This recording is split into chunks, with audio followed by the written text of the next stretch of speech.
Good evening, everybody. For the fifth and the last of these Lenten conversations,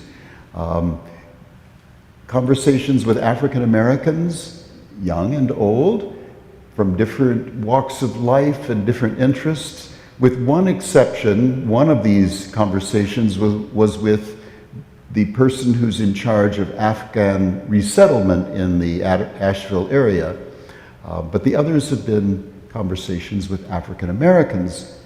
And tonight I'm thrilled, as the concluding one, to have a conversation with Jasmine Washington, who is a figurative artist, and you will come to know some of her artwork and her understanding of what she does in the course of our conversation. And I want also to welcome those of you who are listening from the comfort maybe of your living room and watching online. I need to warn you that, as most of you may know already, we had some of our equipment get stolen a few weeks ago, and so we're in the process of recouping what we have lost, and so some of the flexibility we used to have no longer holds. But I think the basic things of tonight's conversation and the art that you will be seeing, you'll be able to look at very well. So welcome. And I can't begin tonight without saying that history has been made today. And Ketanji Brown Jackson is the newest member of the Supreme Court. And that's a wonderful event. We have an extremely talented jurist now on the bench. We have a woman, another woman on the bench, and we have an African-American woman, a trifecta of good things. So this is a very big day. But that doesn't let you off the hook, Jasmine. We still have our conversation to do, even though you'd like to take a deep breath and just take that in. I like to start whenever I have a conversation, and I think most of us do this when we get to know somebody, is, well, talk a little bit about yourself. Like, you're from Asheville, obviously, so what's it like to grow up in Asheville? Many of us are probably rather older than you are, so our experiences of growing up anywhere are very different from yours. So tell us about what it's like being young in Asheville. Absolutely. So I didn't spend all of my childhood in Asheville. I spent a lot of it close to Asheville, in Fletcher, Hendersonville, and that really set the groundwork for my experiences internally in Asheville, because in Hendersonville, in the area that I lived in, there was just a lot of racism. I'll just say it flatly. There was a lot of overt racism that I faced in elementary school, middle school, and that actually ended up being the reason why I transferred to Asheville for the rest of middle school and high school. One of the larger reasons for that was I got called the N-word one day, and my parents decided that, well, your brother's about to, graduate, so we'll just transfer him, and then once you get to high school, we'll transfer you here to Asheville High. And I think that was one of the best decisions that our family has made and everything. Though Asheville's not free of its issues, there's still lots of gentrification and, on a deeper, more systemic level, racism. But that experience of going from an area of overt racism that was very plain to see to an area where people were a little more accepting, but once you really got down to it, there were still difficulties with getting people to recognize just my worth as a person, among other things. One of the main struggles that I faced in high school, I won't name the school, was I would make my art and everything, but I would constantly be overlooked by my teachers. And I really had to push myself to promote myself, along with the help of my mother, who's here today, and other mentors in the school system. But it was just one of those things where I would see other students, normally white, get promoted. Their work would be shown in student art shows and everything, but my work would never be selected. And I know art's very subjective. Everyone has different tastes, but I didn't see any reason why I would be working so hard, but I'd be overlooked. I'm not sure if that was exactly the direction you wanted to go in. It raises a really interesting question, because you said that in Hendersonville you experienced really overt racism. Now, when you say that your artwork was sort of systemically overlooked, I don't see the difference between that kind of racism and whatever you may have experienced in Hendersonville. That's pretty blatant to me and hurtful. So it was way worse in Hendersonville. I think it was way worse in Hendersonville, but I think it was more. I think when it happened with again getting overlooked in high school for some of my work, and also being overlooked for things like scholarships, because for whatever reason I didn't fit their idea of like people who deserved scholarships. I'm not entirely sure why that was. I don't know if it was because I didn't present myself as like helpless or necessarily needy or anything, even if I was in need. I think that actually had more of an impact on my art career and everything in a more positive way, because it pushed me to promote myself more. But it was a setback, because when I was a kid, I didn't recognize it for what it was, so I just thought, oh, well, maybe my art's not good enough. Because they didn't sort of acknowledge it. Nope. But this is very hard for an artist. Artists don't like to sort of push themselves forward. Notice my art, it's great. I don't know any great artists or any artists I've ever known who've done that. This must have been really painful and awkward and sort of going against the grain. It's not sort of nice to do that. But you steeled yourself, I guess, to, okay, if they're not going to acknowledge it, I'm going to make them acknowledge it. Is that sort of what you, in the end, had to do? Absolutely, yeah.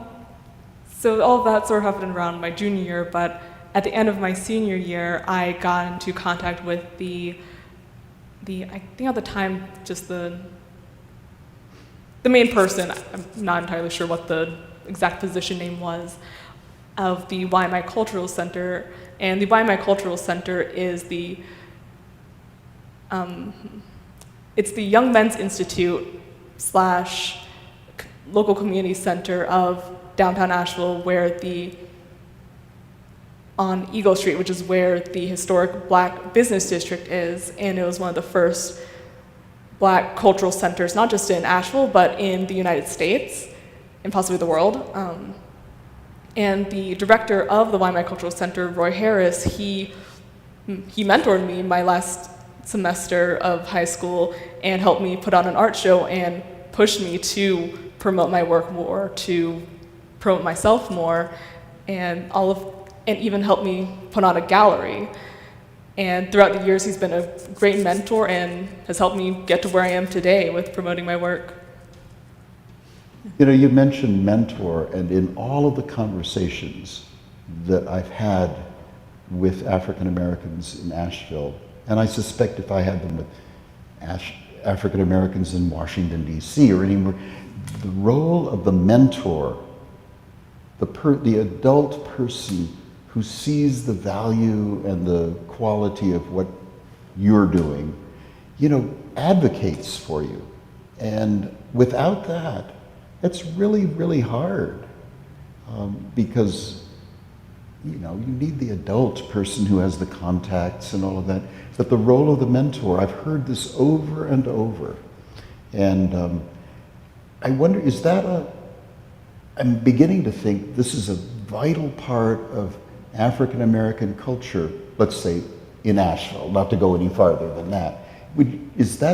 Have you seen this happen with other friends of yours that somebody, they've been mentored by somebody? I think it definitely is important. If it's not a necessary thing, I think it's a great benefit. Not everyone, I've seen people who they're fine without a mentor, but I definitely think it's something that everyone would benefit from, especially, at the time I was in high school, I didn't have any experience with marketing myself. I was, busy going to class. So having that perspective of an adult who was himself in the same industry as me, that really helped give me some perspective, because he had been there before and he was seeing me where I was and pulled me up and said, hey, I'm going to help you out. And I think that was just one of the best things that happened to me. And it also helps that, not helps. So my grandparents, I didn't grow up with all of them. They had passed on, if not before I was born, then when I was very young and everything, and it is what it is. But I didn't grow up with older folks. I grew up with my parents and my brother, but I never really got to experience living with or just being around older folks and everything. Multi-generational. Multi-generational, yeah. And neither of my parents are from this exact area. My mom's from Tennessee, my father's from New York, and we came to live here, and we've been here ever since. But having that sense of community at the time was very helpful. Well, now from your antecedents, your ancestors, are there artistic threads? I mean, did you hear, say, that your grandfather or grandmother or an aunt or something, oh yes, you must be taking after her or him? Is that part of the thread of your family story? Not a long thread, because the main person in my family that did art before I did was my mother. But even she was shocked to find that I was doing art, because, not shocked as in like, how could you be doing art? But as in, oh wow, you're doing art, because she hadn't drawn anything really in front of me. She hadn't done a lot of creative work recently, because she was busy just raising my brother and I, and she was surprised to find that I was doing art. And I can't think of anyone else in my family that's doing at least visual art. Yeah. Visual art, but yeah, so I guess we're the first kind of people to be doing this sort of work. Well, I ask that because it's the artists I've known. It just sort of goes down from generation to generation, and you may not know before your mother. There's probably people way before that, but you don't know. But yes, I think I got the hint there that there may be. I think there is. I just probably haven't. You don't know who they are, and that's okay. I mean, you're doing it, and your mother did it. That was the same thing with me. I learned to play the piano, and I remember my mother playing the piano, but the moment I started to play, she stopped. And I said, Mom, why are you doing that? And she, had no good answer. But, so you have it in you, but you have to bring it out yourself. And you did. What else about your family? What was it like? You've told a little bit about school, but there's more to being young than school, I hope. There is. And how did you spend your time when you didn't have school? When did you start art then? Maybe that's what began it all. That's a great question. So I grew up in just a rural area, and I think one of the main things that influenced me wanting to do art was I was one of the few children that lived where we were, because a lot of our neighbors, well actually no, that's wrong, sorry. There were other kids there, but I was one of the only Black children in that area, and we were all in elementary school, and I only really had like one friend in the area my age growing up, and if I couldn't hang out with him, you're right, I would spend most of my time drawing, and that really was the start of it. Yeah. Drawing along to TV shows and everything, just because, well, I don't have homework and everything. I'm 7, so I'm gonna draw. Mm-hmm. Yeah. So yeah, I started pretty early doing this. Yeah, if you talk about 7, so your mother had good reason to be, wow. Uh-oh. Making noise.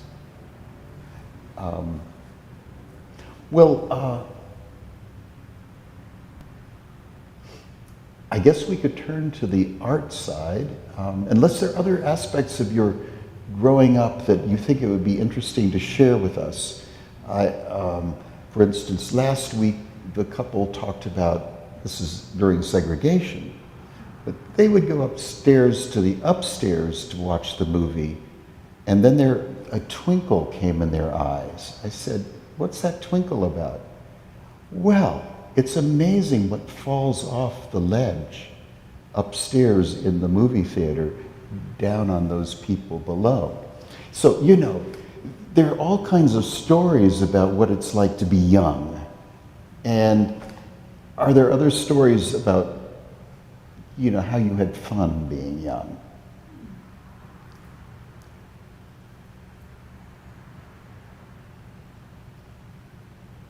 I'm really sorry, I can't think of anything specific. I ran track in middle school. I enjoyed that a lot. Didn't end up doing it in high school because at that point I got tired of it. But I just enjoyed spending time with my family. Yeah, I don't know, it was overall pretty good. Yeah. That's all right. Yeah. I'm not sure if someone asked me the same question, I wouldn't go, fun? I think I did what any kid did. I played outside. Yeah. I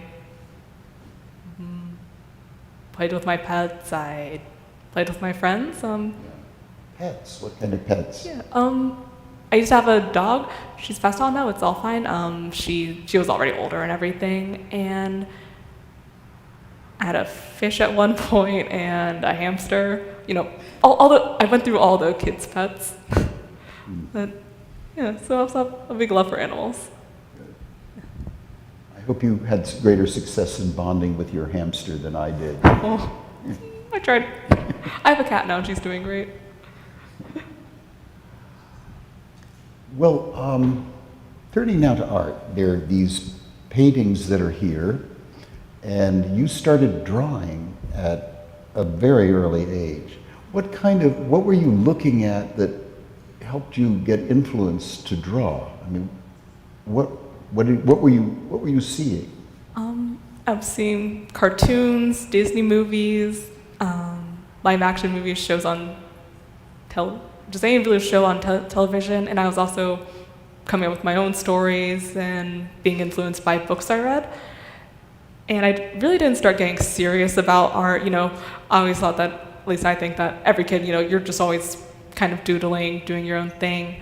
But it wasn't until I turned 14 that I got serious about art and thinking about it as, I could do this as a career. I can do this for the rest of my life and everything. So one Christmas I was gifted a drawing tablet, which helped me create digital art. I still did traditional art and everything, but this just helped me produce concepts faster than spending all day painting, which has its benefit but can be very time consuming. And from there I thought, I can make prints, I can make anything I want, and that's what got me here today, learning that skill of producing art. Mm-hmm. Well, I can't resist any longer having you take one of these pictures up to the pulpit so that it can be seen, and then to talk to us about it. And let's see what. Awesome. Pick one. Thank you. I'll just start going from the side here. Ma'am, if you don't mind helping me show this. Thank you so much, everyone. This is my mother. She is amazing and awesome for helping me today. And, sorry. I'm not showing him this one. Oh, yes.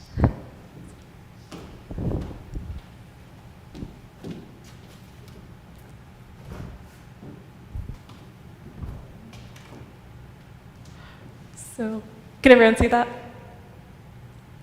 Great. So this is a more recent one that I've made, and it's a digital canvas print that I made of two. I made it about misconnections and friendship. And I made this during the year after my senior year of high school, where a lot of my friends had moved away and they were back home or they were traveling and I was still here, and I wanted to make something that represented contacting friends through long distance. So this one here is called Sister Girl Tea Time, and it's two women in their not older years, but they're older, but they're still connecting with each other through long distance and everything. And it shows them leading different lives. One's leading different lives. One is practicing some self-care on her vanity, and the other one's a mom, very busy. And I always enjoy that contrast of people leading very different lives, but they're still close friends. And that's my main reason behind this one. And it's one of my ones that shows close connections and personal relationships more. Talk to us a bit about your use of color and what color means to you, and what colors, if you had a choice to paint with, what color draws you over and over again? So I think my default color palette is brown. I'm black, I'm brown, I have brown skin. That's just what I draw, that's what I see as, for me, that's the default color and everything. So that's often what I start with when I'm drawing people. And then next to that, I didn't notice it until I started thinking about it recently as I was preparing for this show. Blue isn't my favorite color, but I add blue into almost everything that I draw because that sky blue, it's just a great color. It's relaxing, it's calming, it just looks pretty on everything. And sorry, can you see? Thank you. I also enjoy all pastel colors, so that bright pink contrasting with the blue. I like how those mix together, and I think about color as moods, so bright, happy colors, that obviously just represents a more calming, cheery effect, and I think that adds a lot to this piece about celebrating friendship. That's complicated to do two people in a picture. That was one of the most challenging things Yeah. too. They're not in the same room, so I didn't have to worry about making sure it looks like they're in the same room. But making them look like they fit in the same art style, but making sure they don't look like the same person, that was one of the challenges with drawing this. But I like how it turned out, because now I see, I really pushed myself to make a more complex piece of art. And even learning to draw an infant, I didn't have to draw that, but I wanted to push myself. And that's something I try to push myself with every drawing that I do, because I always want to move forward. When you do two figures like that, do you have two people pose for you? Is this from your head out on the paint, on the canvas, or where does the images come from? You're spot on, actually. I really just imagine, it's so natural to me, I didn't even think about that aspect. I think about the pose, I thought about at least these poses on my own, and sometimes I'll use a reference, but for most of my artwork, I imagine a pose, I'll draw it out, and then I'll refine it from there till I get the right look. So it's a lot of drawing something, erasing something else, drawing another, an arm, the leg here, the arm there, the shoulder, and everything. It's just a lot of refining till I get what looks right, and the end result is from all of that. So there's a lot more that goes into the pre-planning and everything than just the coloring and everything else.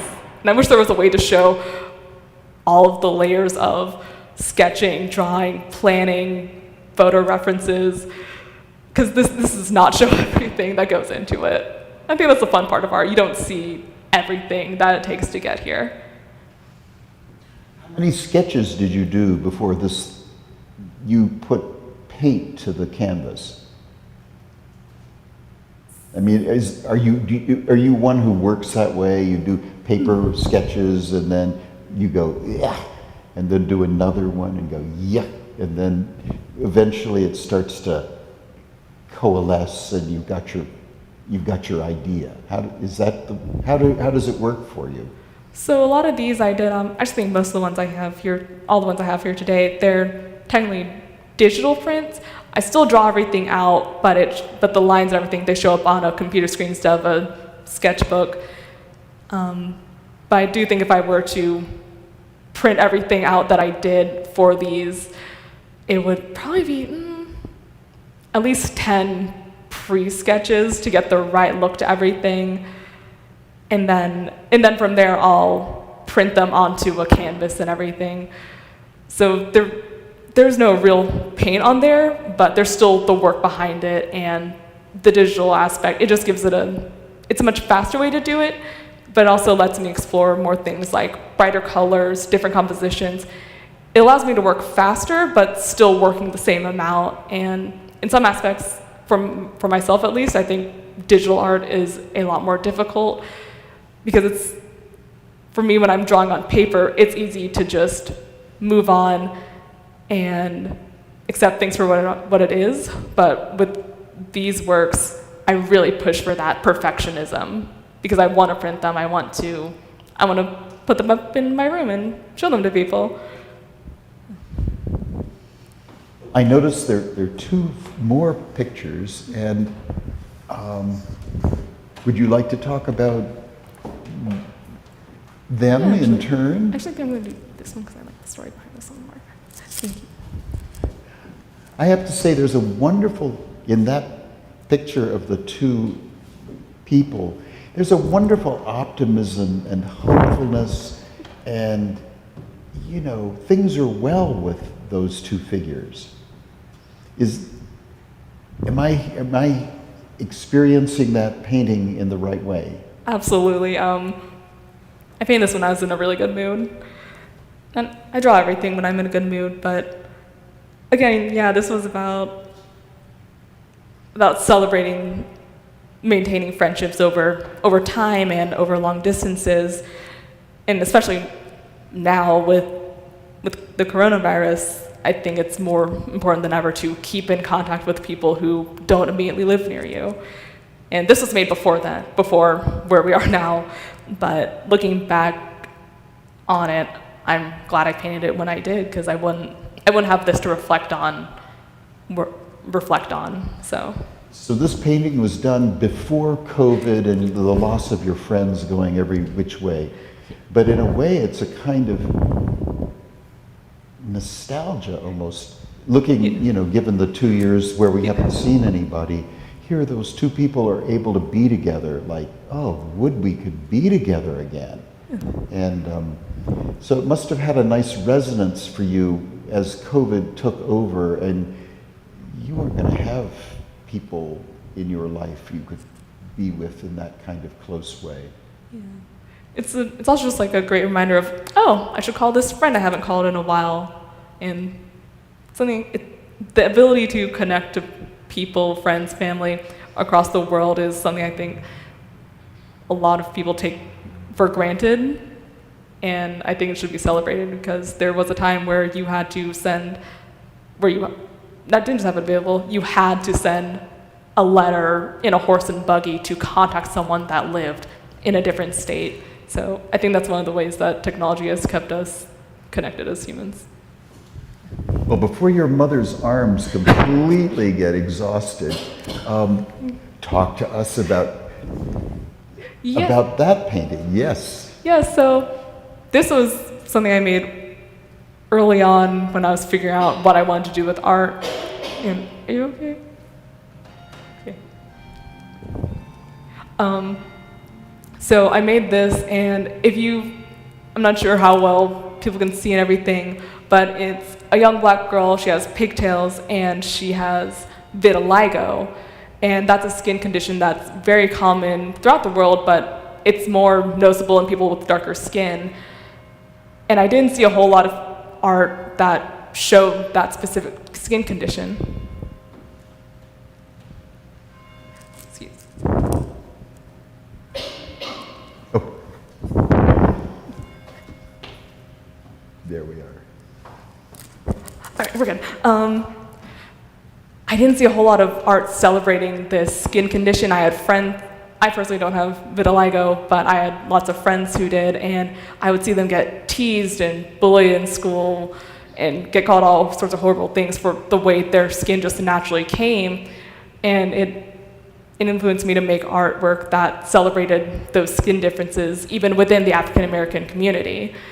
And this was a character I designed to really emphasize that and show, hey, this is just a person, a girl relaxing and celebrating herself. Yeah.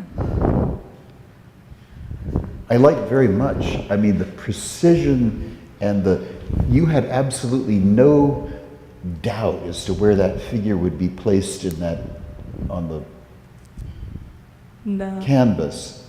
Yeah. You know, you knew what you were going to do. Yeah. I always have, when I'm planning out drawings, I have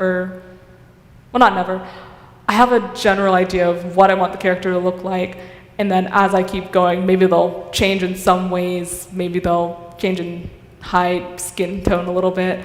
But this, I think from the beginning I had an idea. I had like the exact idea of what I wanted this to look like. I wanted her to have this pose, have the green pop against the tan on the back, and the red shoes with the pom-poms on them. I'm going to have a lot of fun with this design to show that this is the kind of person that maybe doesn't care too much what you think of her skin condition, because she's just going to do her thing. This one's a bit more cartoonish than some of my other artwork, but I still enjoy it after all these years.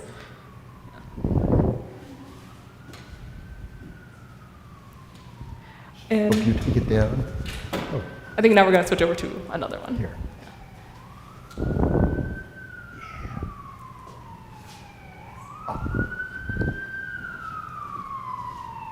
So this next one,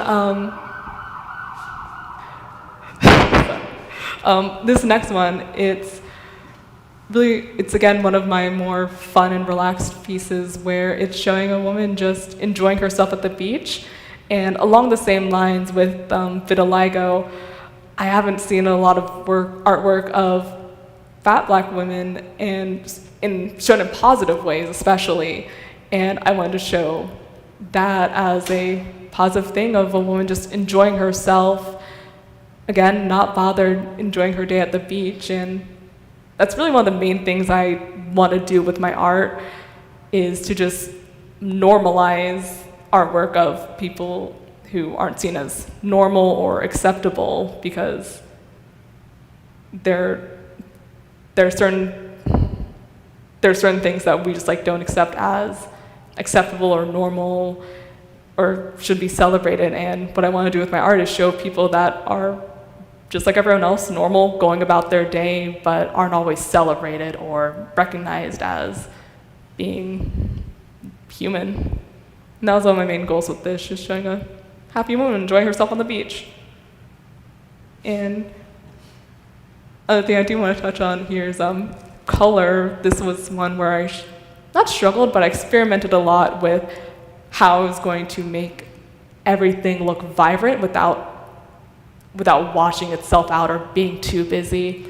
So you have the bright blue sky and the ocean, and then you have the drink, which is multicolored. And getting that to look convincing was one of the main challenges with this, since I draw people, I don't draw food. But again, I like to challenge myself because that's just who I am. And sorry, can you turn back this way? Okay, yes, thank you. And then having the pink or the fuchsia hat contrast with the yellow dress, that's the main focus for the color here.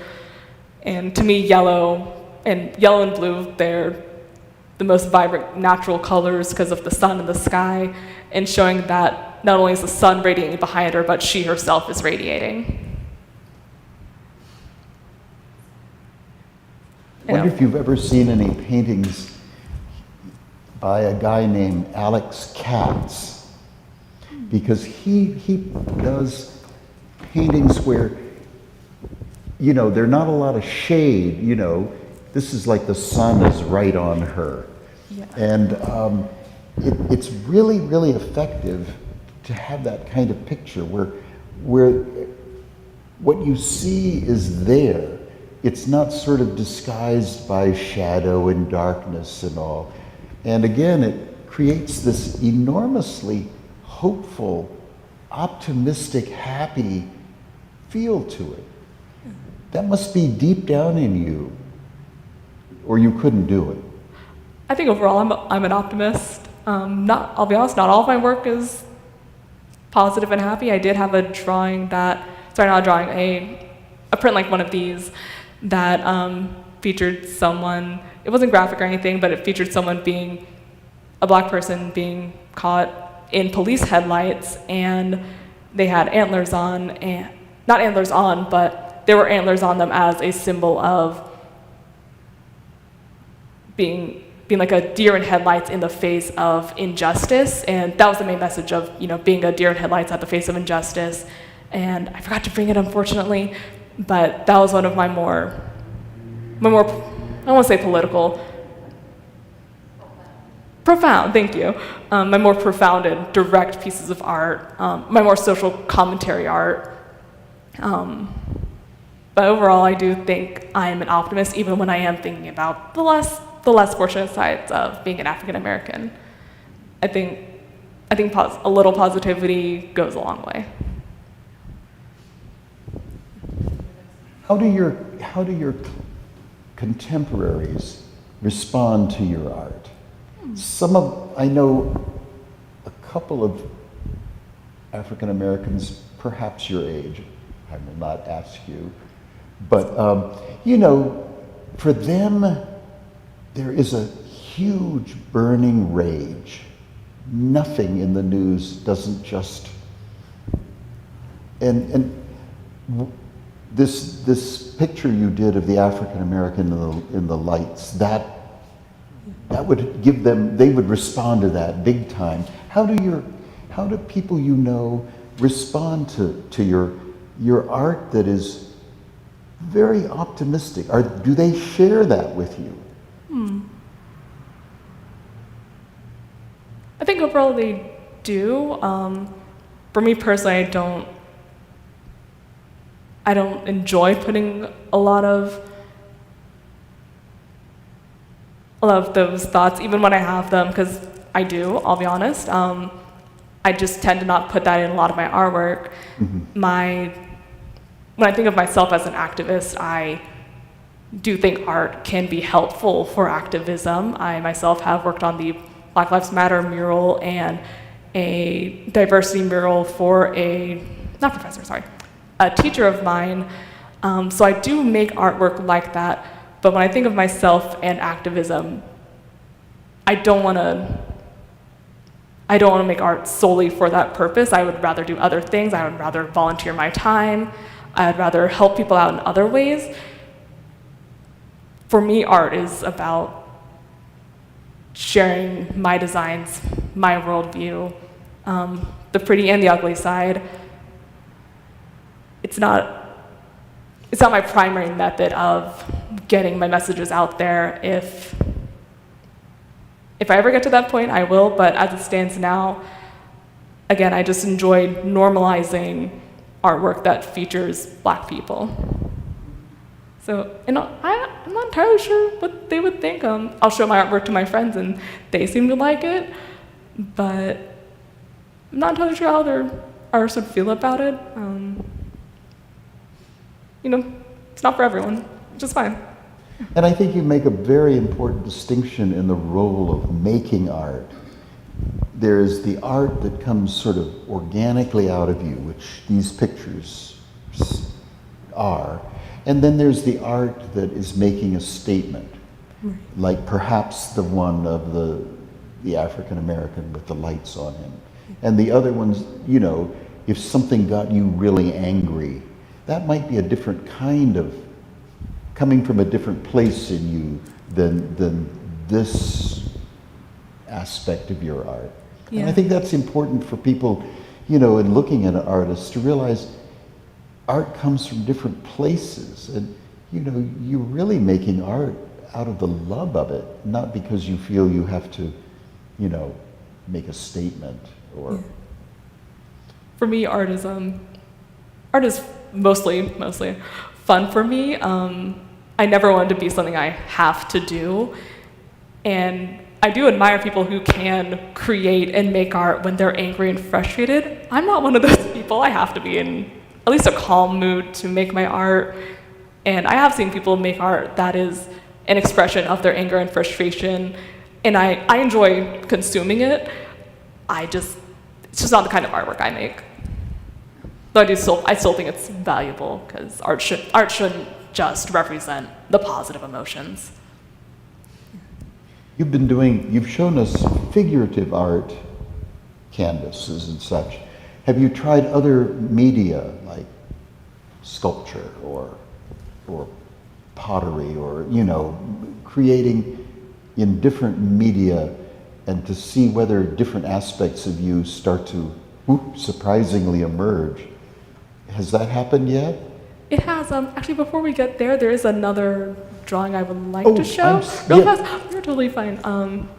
Hold that. I'll hold that thought. Oh. It was just one I knew I really wanted to get to. Oh. You might be able to.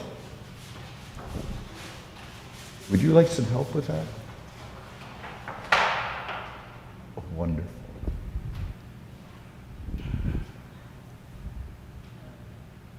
So this is one of the very early pieces of digital art that I made when I was figuring out my art style and where I wanted to go, experimenting with characters.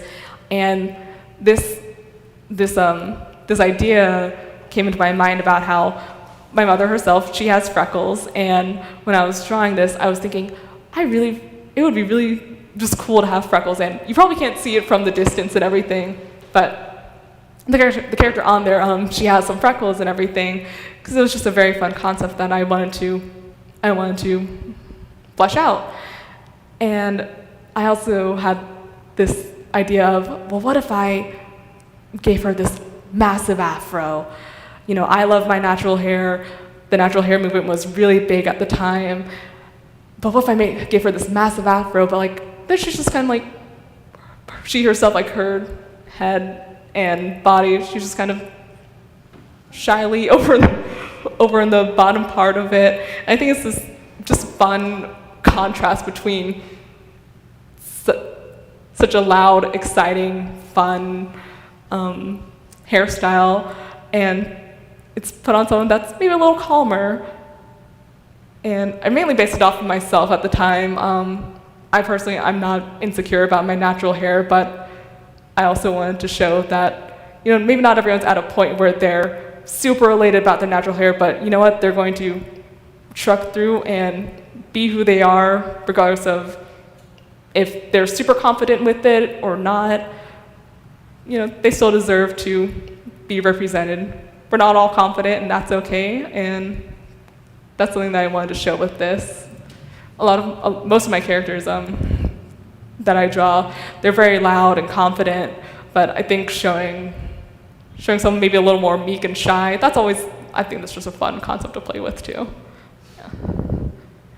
Jasmine, looking ahead, where can you start to see little glimmers of the way your art might develop in, say, the next period of time? I don't want to say how many years, but you know, do you see some growing edges arising out of the world in which you live and how you perceive it and, you know, understand it? What do you see things in your art that are coming, you know, future attractions? I'm just getting better at drawing faces full body people just standing, and again, more artwork of two people interacting. That was always one of my main struggles with drawing, just making everything look right, and also adding more detail and more intention and deeper concepts behind what I'm drawing, more interesting stories within the art itself, not just, oh, here's a pretty picture, there's, oh, this person, they're doing something, what are they doing? Adding a little bit of mystery and storytelling to it. Because that's what I enjoy in the art I see. And it doesn't have to reveal everything, but it can give you a little more to look at than just the picture itself. When you look at different artists that you see either in museums or wherever, books or something, which artists are you most drawn to? It's a great question. Mainly a lot of other digital illustrators that I'll see online, and maybe not directly, but I do enjoy street art a lot. I see some of the murals people make, and even if it'll get washed off the side of the building, I'll still look at it and appreciate, wow, that must have taken a lot of time, because that's a lot of detail on such little space of the side of this building. And also enjoy taking inspiration from music. I can't name a specific artist. Inspiration from music, talk about that. Because they seem such a totally different media. So, I don't know how to play music. I'll say it right here. I don't know how to play an instrument. I don't understand music theory. But one of my favorite genres of music is narrative music. It doesn't matter if it's country, pop, rap, Western, whatever. I love music that tells a story throughout the song. And that is, lately, it's been one of the main influences to me creating art and making art that has an impact. Even if all of the information from the music isn't there, having that backdrop of, well, here's this song with this story, let me make art about this. Or even for songs that don't have words, taking the emotions from an instrumental song and placing that into a piece of art. That's, in recent years, that's been one of the main driving forces for me creating. Once again, I feel like I've hogged the conversation, but part of this is to allow those who are here. Unfortunately, those of you who are sitting at home can only imagine the questions you'd ask and the answers Jasmine would give. But perhaps there's some questions here, and I'll take the magic wand and... are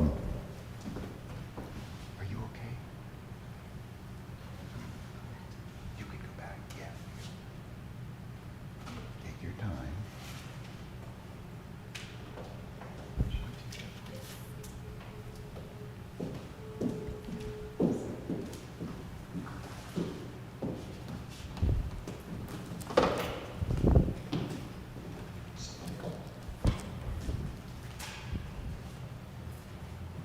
Okay.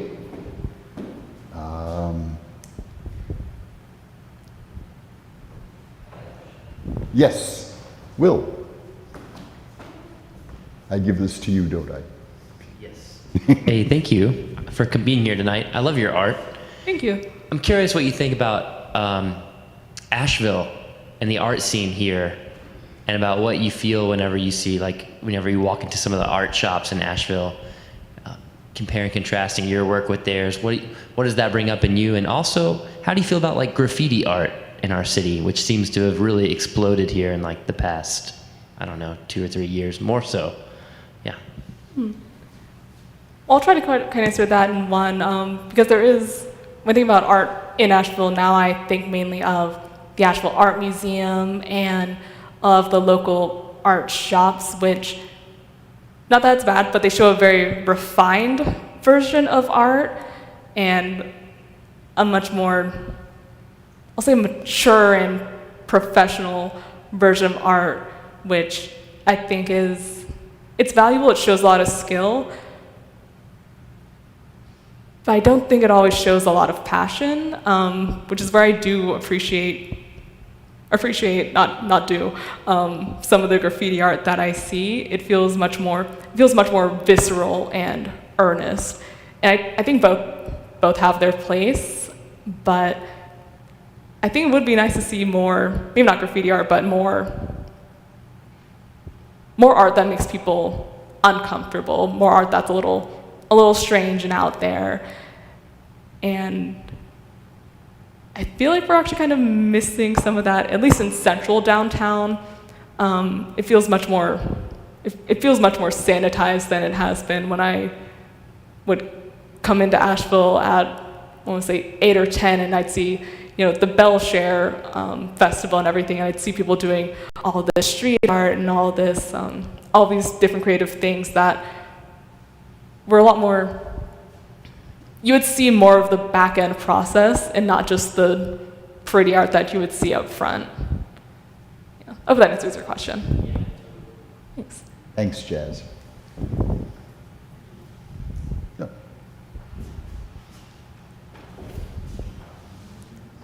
Push it.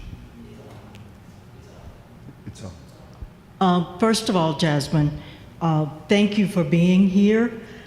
I'd like to take this opportunity to think that we maybe are among the first to give you a voice, to give you a venue.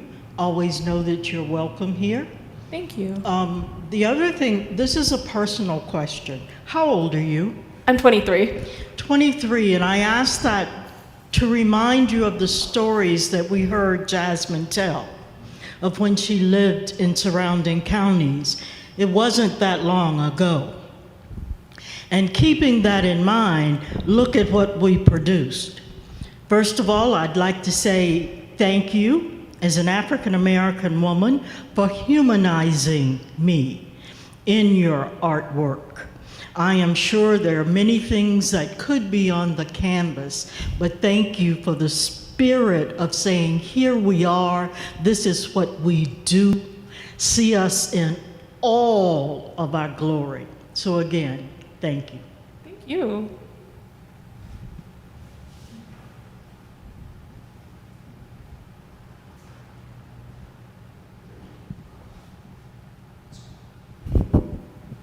I am not going to do the normal mom talk. There is a gentleman here I would like to recognize. Well, Jasmine, will you recognize him? Everyone, Mr. Roy Harris is in the room with us. You all heard me discuss him earlier in the speech about how he was. Oh, you weren't here for that. This is my mentor that helped me start to get to where I am today and pushed me to speak up for myself, speak up for my art, and market myself. And hello, Mr. Harris. And Mr. Harris, just to fill in a little bit of that, because she was a student in high school just trying to find her way, and I'm just watching. And as she was saying, she was just being passed over. Nothing was being recognized. And we finally found one teacher just kind of say, I could finally call to say, how are you guys picking the artists? Because I kept seeing her be passed over and not recognized. And they were kind of frustrated. Well, if she can kind of give us something today, we'll see. It was kind of very like, you're bothering us. So we got 3 little things in a show. So I got into the school, and I, as a mom, I'm riding to school with her every day, and I happened to catch something on her phone, thought that someone had sent it to her, and she said, no, I did that. I'm like, you created this? And we're close, but she, as most artists, just like some of the spoken word artists, they're very, she kept it close to her, and I just happened to catch a glimpse. So Mr. Harris was at the art show for the school, and he started asking, whose art is this? Whose art is this? He saw it, found her, and here we are. And I, as a black woman in the community, a mentor to many other kids, thank you for finding this light, shining your light and pouring your light into her and inspiring her to where she is now. So I cannot thank you enough for what you do for this particular artist and a lot of artists in the community and a lot of people in the community. Thank you, Mr. Harris. Thank you. Other question? Good. It's working. Thank you. don't think I've ever been in this part of this building, and I'm impressed. But to as Miss Washington now, not Jasmine, Miss Washington. When I first saw her art, and then I think I invited you gonna have your own show. Yes. It was like, you're not gonna be a part of all this other stuff. You're gonna have your own show. So I think she had to go home and go in her closets and everywhere to dig it all out and everything. And then she was worried about, and I said, then you can have a reception.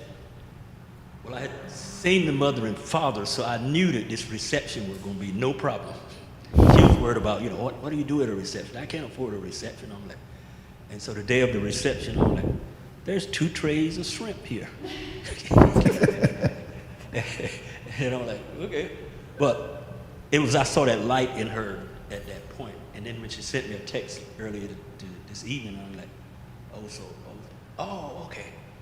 So I decided to come because I'm getting the feeling that my seeing you is going to become less and less. You may leave Asheville, or you may stay around.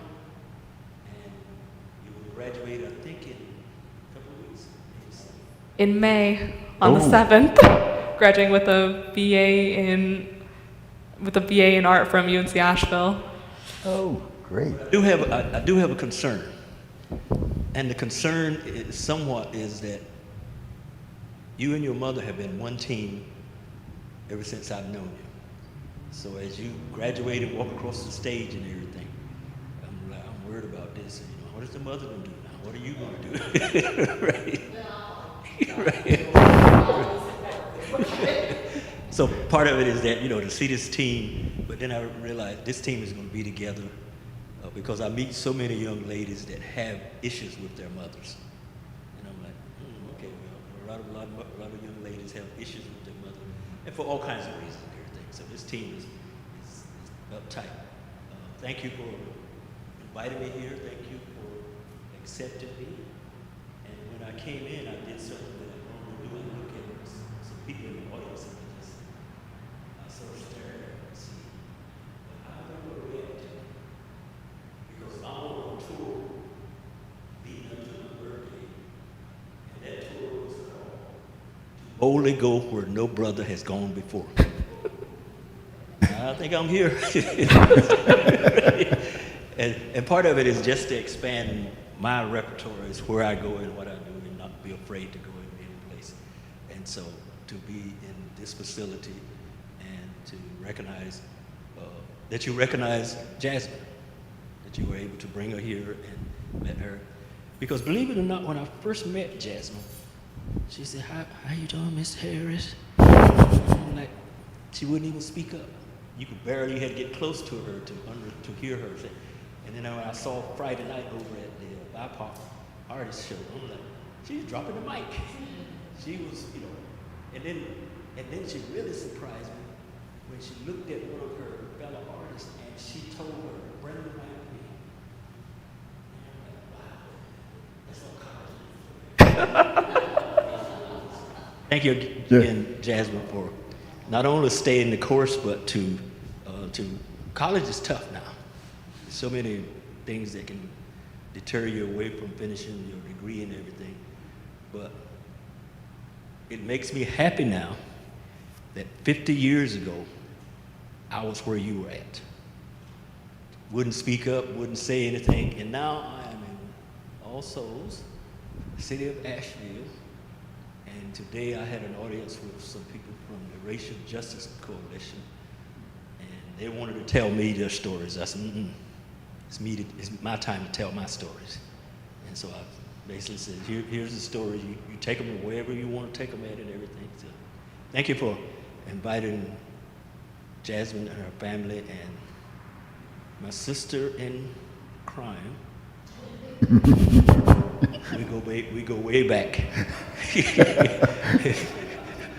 We were telling folks what to do 30, 50 years ago and how to do it and whatever. So thank you again. Thank you so much, you, Mr. Harris. That was beautiful. you were saying. I was just saying that was beautiful and well said. Thank you, and for all you've done for not just me, but for this community. And I think this conversation just now just reinforces the role of the mentor, the person who sees the gift in someone, brings it out. I mean, maybe you got your voice because you started making art. You know, who knows? But there's your voice. It's in front of you there. And it might not have happened without you. And this story is over and over. The people who are mentored thrive. Thank you. Are there other comments? Here you go. Just in closing. In closing, this young lady has been presented to the community. And in listening, she has artwork that is for sale. Now, I know that we're doing some things in our community that are bringing things to the forefront, like shopping black on Friday. I don't care if it's Monday, Tuesday, Wednesday, Thursday, Friday. Purchase one of these paintings, donate them. We have plenty of churches, we have plenty of African American nurseries that could benefit from one of these. So if you wonder how can you help and how can you help a community, you do that by supporting. Where do you put your dollars? Thank you, and yes, everything I have here today is available for sale. I also have smaller prints that are, let's say, 8.5 by 11. That anyone here is free to purchase. I also have my own website. You have a website. I do, yes. It's JASIMAN.com. So again, JASIMAN.com. It's Jasmine, but I feel like phonetically it's easier to spell out than just say Jasmine, because that can be spelled any number of ways. So, Jas is, I hope, obviously, that's just my nickname. I go by that with most of my friends. But Iman is my middle name, and funny story, my godfather gave me that middle name, Iman, after the supermodel. And I didn't know that I didn't know anything about supermodels until I was about, 10 or 14. So when I heard about that, I was like, I thought that is the most interesting reason to name, that's the most interesting reason I've ever heard anyone give a child a middle name, but it's my favorite. Yeah. And I'm glad I came up with that too, because it's just my name really, and it honestly sounds, if you say it fast enough, it sounds like Jasmine, Jasmine, same thing. Yeah. Jasmine, would you mind if we put your website, we have Sure. I guess it's a website. I don't know any of these terms, but I think we'll just type it in, and would you mind if we put it on ours? I don't mind at all. Okay, just, we need to ask permission, and you've given it to us. Absolutely. And, well, if it seems like we've exhausted our questions, though I doubt it, really. But I want to thank you for being here, for sharing so generously. I know artists hate to talk about art. I have a son who's an artist, and he just grits his teeth. But you did not let that stop in your way, and you shared not only your art, but what lies behind it. And that is a tremendous gift to give us. And thank you. And it sounds like there are little openings in your artistic creativity that are going to continue to open up for you and give you a rich, rich life,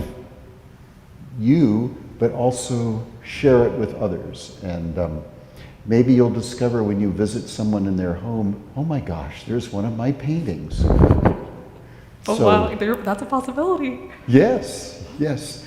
Well, on behalf of the cathedral, I want to thank you.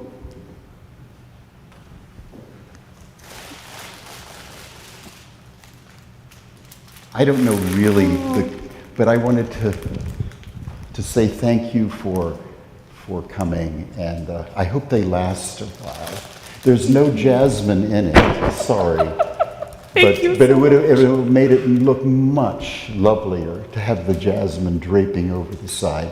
But Thank you it so comes much. with our great thanks for your contribution and the gift of yourself tonight. But I'm not done, because I couldn't have done this. I could not have done this if I hadn't had your help. And I want to give this to you. And I hope it lasts, but there's no Jasmine in it. You bet. And together with that, there's a card. Thank you. There. Thank you so much. And Pamela, the card that goes with the flowers.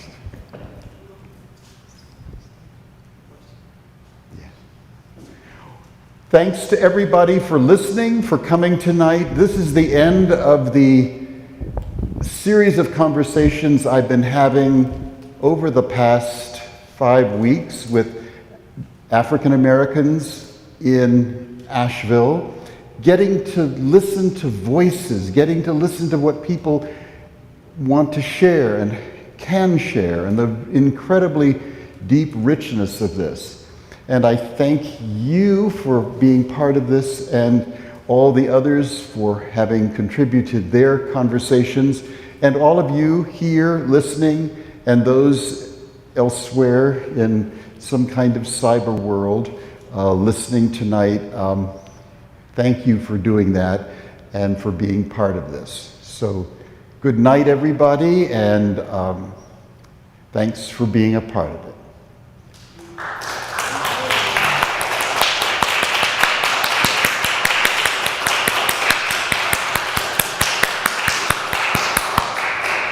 And thanks to Will for making it happen.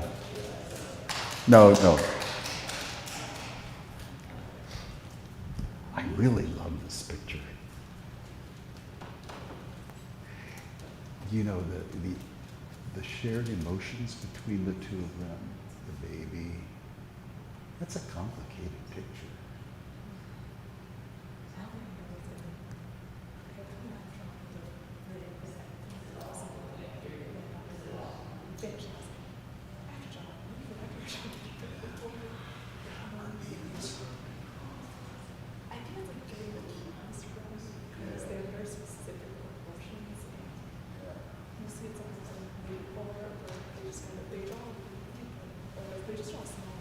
Yeah, right.